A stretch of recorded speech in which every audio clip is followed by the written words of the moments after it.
আজ থেকে সহস্র হাজার বছর আগে সূর্যের ছিটকে যাওয়া এক অংশ থেকে সৃষ্টি হলো পৃথিবী। তখন কিন্তু সে এমন প্রেমময়ী মাতৃরূপে আবির্ভাব হয়নি, সে ছিল জ্বলন্ত এক আগুনের গোলা। ক্রমে ক্রমে সে নিজেকে করে তুলল শীতল, এলো জল, এলো সবুজ, এলো প্রাণ। ক্রমবিবর্তনের ধারা বেয়ে এলো সৃষ্টির অপার বিস্ময় মানুষ। রুদ্ররূপী পৃথিবী হয়ে উঠল সংহারক, হয়ে উঠল ধরিত্রী মা বসুন্ধরা। তার মাটি, জল, বাতাস, মানুষ ও অন্যান্য জীবজগৎ গভীরভাবে সম্পর্কে আবদ্ধ হলো। আজ তার ভারী অসুখ। প্রকৃতির আদি অনন্তকালের সাধনায় গড়ে উঠল সৃষ্টির শ্রেষ্ঠ জীব যে মানুষ। আজ তারই বিষাক্ত নিঃশ্বাসে দিনে দিনে সে হয়ে পড়েছে রুগ্ন, জরাজীর্ণ, কঙ্কালসার। স্বার্থান্ধ কিছু মানুষ সভ্যতার নামে প্রকৃতির ঐক্যতান ধ্বংস করে চলেছে। রবীন্দ্রনাথ ঠাকুরের প্রকৃতি ভাবনার উপর ভিত্তি করে তারই কিছু কবিতা অবলম্বনে নাচ, গান, আলেখ্যর মধ্য দিয়ে আমরা তুলে ধরতে চলেছি সেই বর্বরচিত অধ্যায়, সভ্যতার কারাগারে বসুন্ধরা।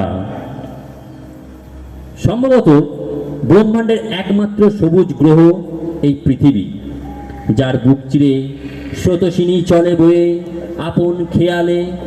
কোথাও তার ধু ধু মরু প্রান্তর, গগনচুম্বী পাহাড়, আবার কোথাও নিবিড় বনানী, যার শাখায় গজিয়ে ওঠে নবপল্লব, বিকশিত হয় পুষ্প।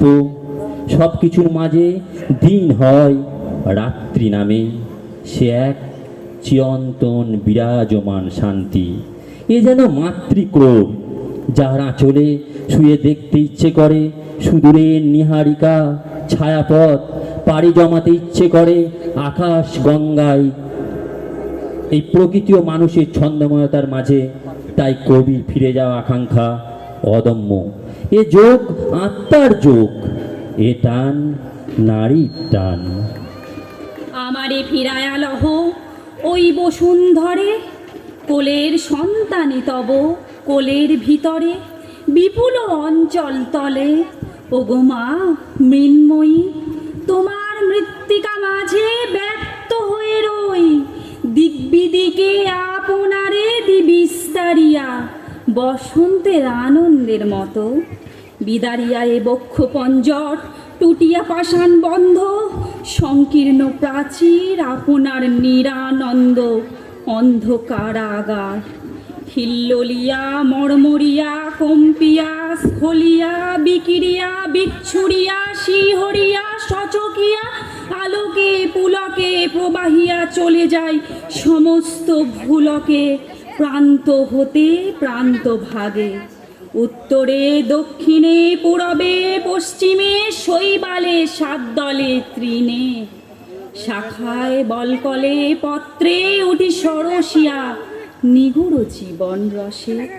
শুভ্র উত্তরীয় প্রায় শৈল শৃঙ্গে বিছাইয়া দিয়ে আপনায়, নিষ্কলঙ্ক নিহারের উত্তুঙ্গ, নির্জনে নিঃশব্দ নিভৃতে। এইভাবেই কবির চোখে ফুটে ওঠে কাব্য, তুলির টানে জীবন্ত হয়ে ওঠে পটের ছবি, শিল্পীর কণ্ঠে বেজে ওঠে গান। ওই যে সবুজ বনবীথিকা, দূর দিগন্তের সীমানায়, ছোট্ট নদী তীরে ওই বাঁকে মোর প্রিয় কোথায় থাকে। ওই যে সবুজ বনবীথিকা, দূর দিগন্তের সীমানায়, ছোট্ট নদী তীরে ওই বাঁকে মোর প্রিয় কোথায় থাকে।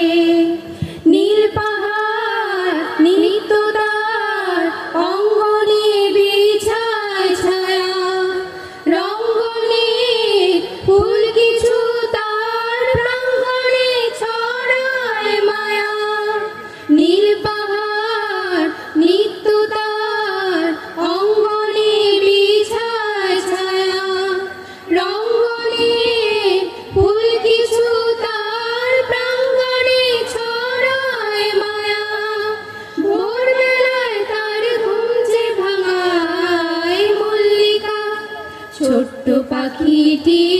বন্দনা, নিত্য গাহে তার বন্দনা। ওই যে কাশের বনে তার ফাঁকে মোর প্রিয় কোথায় থাকে। ওই যে সবুজ বন বীথিকা, দূর দিগন্তের সীমানায়, ছোট্ট নদীটির ওই বাঁকে মোর প্রিয় কোথায় থাকে। এ তো গেল সৃষ্টির আদি কথা। এরপর সময় বদলেছে, কালের রথের চাকায় ভর করে এগিয়েছে মানুষ, এগিয়েছে তার সভ্যতা। অন্যদিকে বাড়তে থাকলো মুষ্টিমেয় স্বার্থান্বেষী মানুষের লোভ লালসা, বাড়তে থাকলো প্রকৃতির উপর তার দখলদারি আর অধিকার কায়েমের লড়াই। 1492 খ্রিস্টাব্দে কলম্বাসের আমেরিকা আবিষ্কারের পর সভ্য দুনিয়ার নজর পড়ল ইনকা জাতির দেশ ল্যাটিন আমেরিকার উপর। ইনকারা আসলে ছিল রেড ইন্ডিয়ায়, তারাই আমেরিকার আদিবাসী। দক্ষিণ আমেরিকার পেরুর আন্দিজ পর্বতমালায় গড়ে ওঠে তাদের সভ্যতা। চ্যাপ্টা নাক, সুদীর্ঘ বলিষ্ঠ চেহারার ইনকারা সূর্য দেবতার পূজা করত। 1532 খ্রিস্টাব্দের 16ই নভেম্বর কিছু স্পেনীয় ভূমধ্য সাগর হয়ে আটলান্টিক মহাসাগর পেরিয়ে পাড়ি জমায় ইনকাদের দেশে। এরপর কৌশলে সর্বশেষ ইনকা সম্রাট আতাহুয়ালপাকে বন্দি করে। শুরু হয় তথাকথিত সভ্য অসভ্যের লড়াই। স্পেনীয়দের বন্দুক, ঘোড়সওয়ার ও তরোয়ালের কাছে হার মানতে বাধ্য হয় বিশাল ইনকা বাহিনী। হাজার হাজার ইনকাকে নির্বিচারে হত্যা করে রক্ত গঙ্গা বয়ে দেয় স্পেনীয় সেনা। সাথে সাথে আমেরিকার আকাশে বাতাসে ছড়িয়ে পড়ে ইউরোপীয় মহামারী। এভাবেই পতন হয় ইনকা সভ্যতার। আমেরিকার বুকে উঠল ইউরোপীয় জয়ধ্বজা। তারা মাইলের পর মাইল জঙ্গল সাফ করে গড়ে তুলল বিশাল অট্টালিকা, রাস্তাঘাট, রাজপ্রাসাদ। গড়ে তুলল নিজেদের সভ্যতা। বৈচিত্র্যময় বিপুল উদ্ভিদ ও প্রাণী জগতের ধ্বংস সাধন করে কায়েম করা হলো সভ্যের অসভ্য বর্বরচিত এক অধ্যায়। সুদুর্গম দূরদেশ, পথশূন্য তরুশূন্য, প্রান্তর অশেষ, মহাপিপাসার রঙ্গভূমি। রৌদ্রালোকে জ্বলন্ত বালুকারাশি সূচি বিঁধে চোখে, দিগন্ত বিস্তৃত যেন ধূলি শয্যা পড়ে।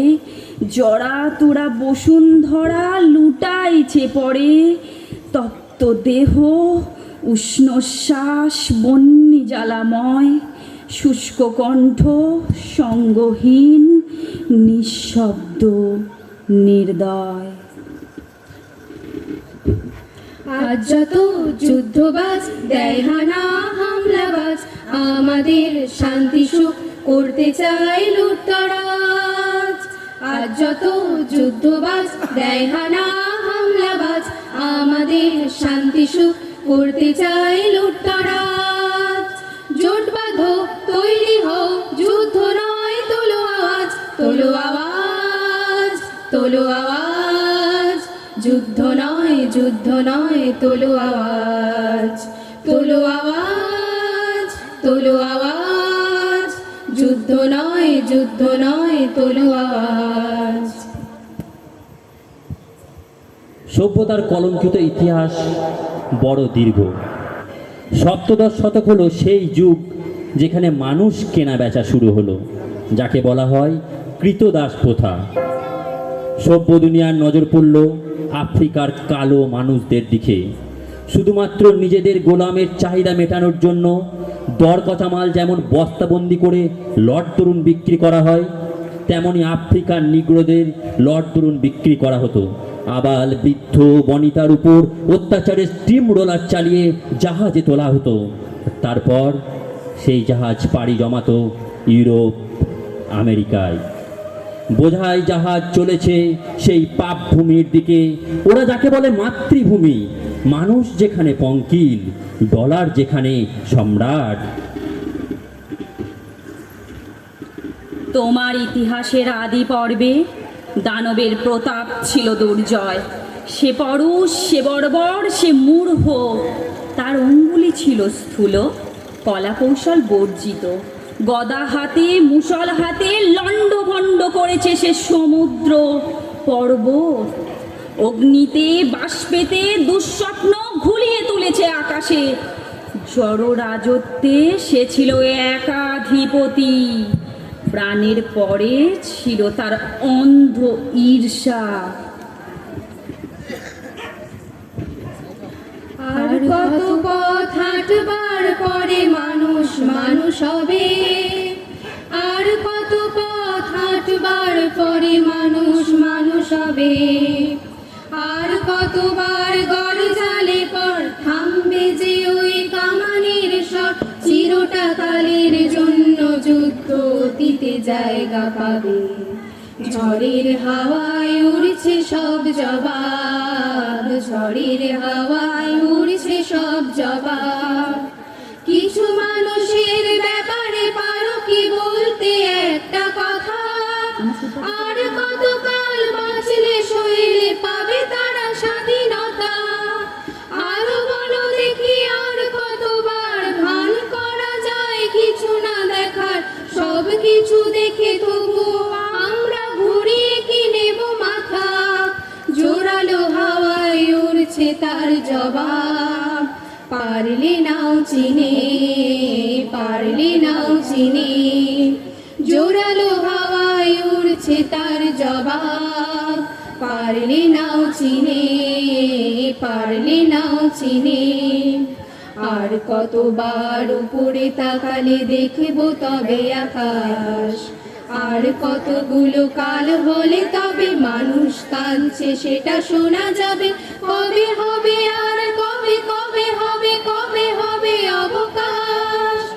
আর কতবার উপরে তাকালে দেখবো তবে আকাশ, আর কতগুলো কাল হলে তবে মানুষ কাঁদছে সেটা শোনা যাবে। কবে হবে আর কবে কবে হবে, কবে হবে অবকাশ। উড়ছে জবাব জোরালো হাওয়ায় পারো যদি ধরে নাও, উড়ছে জবাব জোরালো হাওয়ায় পারো যদি ধরে নাও, উড়ছে জবাব জোরালো হাওয়ায় পারো যদি ধরে নাও।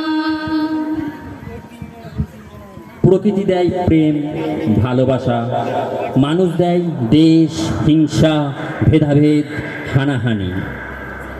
আঁকিবুকি খেলার অছিলায় একদিন বসুন্ধরা নিজেকে এক সুতোয় বেঁধে সাজিয়ে তুলেছিল, রাঙিয়ে তুলেছিল।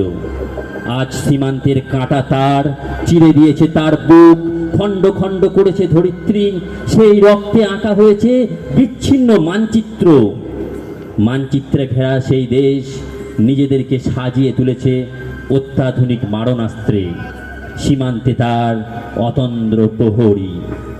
বিংশ শতাব্দীতে পৃথিবীর বুকে রচিত হয়েছে নৃশংসতার সীমাহীন দুই বিশ্বযুদ্ধ। ট্যাঙ্কারের হুঙ্কারে মিশে কত কান্না, প্রতি বুলেটের গায়ে দেখি কত রক্ত জমা। হিরোশিমা নাগাসাকির বুকে পড়েছে পারমাণবিক বোমা। তার ফল এতই সুদূর প্রসারী যে আজও সেখানে বিকলাঙ্গ শিশুর জন্ম হয়। আজকে রাশিয়া ইউক্রেন যুদ্ধ আসলে প্রকৃতির বিরুদ্ধে যুদ্ধ। দিনে দিনে প্রকৃতির আকাশে, বাতাসে, মাটিতে ছড়িয়ে পড়েছে বিষাক্ত গ্যাস, রাসায়নিক দ্রব্য। পৃথিবী বুকের এই চাপা কান্না সভ্য দুনিয়ার কানে আজও পৌঁছায় না। যুদ্ধবাজ যা যত আজ দেখায় রক্ত চোখ, প্রেম প্রীতি আর স্নেহে ভাঙতে চায় শিল্পলোক। যুদ্ধবাজ যা যত আজ দেখায় রক্ত চোখ, প্রেম প্রীতি আর স্নেহে ভাঙতে চায় শিল্পলোক। সব শিশুর বাসভূমি এই সবুজ মৃত্তিকা, বিশ্বাসের হাওয়াতে বারুদের বিষ ছড়ায়। সব শিশুর বাসভূমি এই সবুজ মৃত্তিকা, বিশ্বাসের হাওয়াতে বারুদের বিষ ছড়ায়। হিংসা নয়, যুদ্ধ নয়, ফুল ফোটাও অঙ্গরাজ, তোলো আওয়াজ, তোলো আওয়াজ। যুদ্ধ নয়, যুদ্ধ নয়, তোলো আওয়াজ। তোলো আওয়াজ, যুদ্ধ নয় তোলো আওয়াজ। সর্বোপরি আসা যাক আমার জন্মভূমি ভারতবর্ষের কথায়। প্রধানত কৃষি প্রধান দেশ এই ভারতবর্ষ। প্রকৃতির দানে ও হাজার হাজার বছরের নিরলস প্রচেষ্টায় এই দেশে গড়ে উঠেছে বৈচিত্র্যময় কৃষি পদ্ধতি। পৃথিবীর বুকে মানুষ কৃষিকাজ শুরু করেছে আজ থেকে 13,000 বছর আগে। সকাল হলেই কৃষক ক্ষেত মজুরেরা আলপথ বেয়ে সারি দিয়ে চলে শস্য খেতে, মাটি কর্ষণ করে, ফসল বনে মাথায় করে কিংবা পশু শক্তিকে কাজে লাগিয়ে সেই ফসল ঘরে তোলে। সে ব্যস্ততাও চোখে পড়ার মতো। প্রকৃতির সঙ্গে সেই কৃষি ব্যবস্থার ছিল আত্মিক যোগ। 1960 ও 62 সালে ভারতবর্ষের বুকে খরা নামে, ব্যাপকভাবে থমকে যায় কৃষিকাজ। সরকার বিদেশ থেকে খাদ্যদ্রব্য আমদানি করতে বাধ্য হয়। সাথে সাথে এলো বিদেশি বীজ, প্রযুক্তি, সার, কীটনাশক। ঢেলে সাজানো হলো কৃষি ব্যবস্থাকে। এরপর হলো সবুজ বিপ্লব। যে দুর্ভিক্ষের প্রধান কারণ ছিল অনাবৃষ্টি বা খরা, সেখানে এই দেশের জল, হাওয়া, মাটির বিপরীতে প্রকৃতির ভারসাম্য অতিক্রমী বিদেশি প্রযুক্তি ও বীজের মাধ্যমে প্রচলিত হলো বৈচিত্র্যহীন কৃষি ব্যবস্থা। ইউনাইটেড নেশন অর্গানাইজেশনের তথ্য শুনলে গা শিউরে ওঠে। ওদের তথ্য অনুযায়ী প্রতি 32 মিনিটে একজন করে কৃষক আত্মহত্যা করে। এনআরসিবির 1920 সালের তথ্যানুযায়ী কৃষিতে অত্যধিক হারে রাসায়নিক দ্রব্য ব্যবহারের কারণে ক্যান্সার বা জিন ঘটিত রোগে মৃত্যু হয় বছরে 20,000 মানুষের, যার বেশিরভাগটাই গ্রামগঞ্জের। কৃষির বিপর্যয়, জলস্তরের অবনমন, জল, বাতাস, মাটি দূষণ, মেরুপ্রদেশের বরফ গলন, সমুদ্র স্তরের উচ্চতা বৃদ্ধি, ওজোন স্তরে গর্ত, খরা, বন্যা, জীববৈচিত্র্য ধ্বংস, বিশ্ব উষ্ণায়ন, এসবই প্রকৃতির উপর মানুষের অত্যাচারের ফল। অবশ্য প্রকৃতির আপন খেয়ালেও কখনো কখনো আসে বন্যা, ভূমিকম্প, আবার কখনো জঙ্গল পুড়ে ছাই হয়ে যায় বিধ্বংসী দাবানলে। সাম্প্রতিক আমাজনের জঙ্গলের অগ্নিকাণ্ডে ঝলসে যায় হাজার হাজার ময়ূরহী, হাজার হাজার বন্য প্রাণ। আজ দুরারোগ্য ব্যাধি বসুন্ধরার আষ্ঠে পৃষ্ঠে জড়িয়ে। তার জন্য দায়ী মানুষের লাভ আর লোভের থাবা। যে প্রকৃতি তাকে জন্ম দিল, লালন করলো, স্বার্থমগ্ন মানুষ সভ্যতার নামে তাকেই নিয়ন্ত্রণের চেষ্টা করলো। প্রকৃতি হয়তো বদলা নেয় না, তার ক্ষমানন্দন দৃষ্টিতে সে সব কিছু নতুন করে সাজিয়ে তোলে। সে যে মা, সে যে বসুন্ধরা, সে ভাঙে গড়ে, বলা বাহুল্য গড়ার জন্যই ভাঙে। এই ভাঙা গড়ার খেলা আসলে তার নিজ রোগ নিরাময়ের প্রয়াস মাত্র। আবার সে গুমড়ে আর্তনাদ করে বলে ওঠে, দাও ফিরে সে অরণ্য, লও এ নগর, লও যত লৌহ রষ্ট কাষ্ঠ প্রস্তর, হে নবসভ্যতা। আর সমগ্র মানব জাতির মরমে মরমে পৌঁছে দেয় তার মমতাময়ী বার্তা। সভ্যতা মানে নয় সৃষ্টির ধ্বংস, নয় স্রষ্টারও ধ্বংস। সভ্যতা মানে সামঞ্জস্য, সুষ্ঠু বন্টন। সভ্যতা মানে মানুষ সহ সমগ্র জীবজগতের সুস্থভাবে বেঁচে থাকা। আমি যে দেখেছি গোপন হিংসা কপট রাত্রি ছায়ে হেনেছে নিঃসহায়ে। আমি যে দেখেছি প্রতিকারহীন সত্যের অপরাধে বিচারের বাণী নীরবে নিভৃতে কাঁদে। আমি যে দেখিনু তরুণ বালক উন্মাদ হয়ে ছোটে, কি যন্ত্রণায় মরেছে পাথরে নিষ্ফল মাথা কুটে। কণ্ঠ আমার রুদ্ধ আজিকে বাঁশি সঙ্গীত হারা, অমাবস্যার কারা লুপ্ত করেছে আমার ভুবন দুঃস্বপ্নের তলে।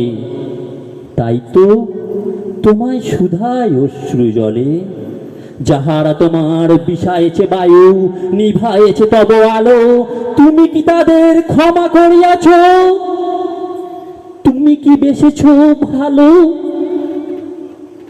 সভ্যতা এগিয়ে চলুক, কিন্তু প্রকৃতির বিরুদ্ধে গিয়ে নয়, প্রকৃতির হাত ধরে। এই কামনা রেখেই আজ আমরা বিদায় নিলাম।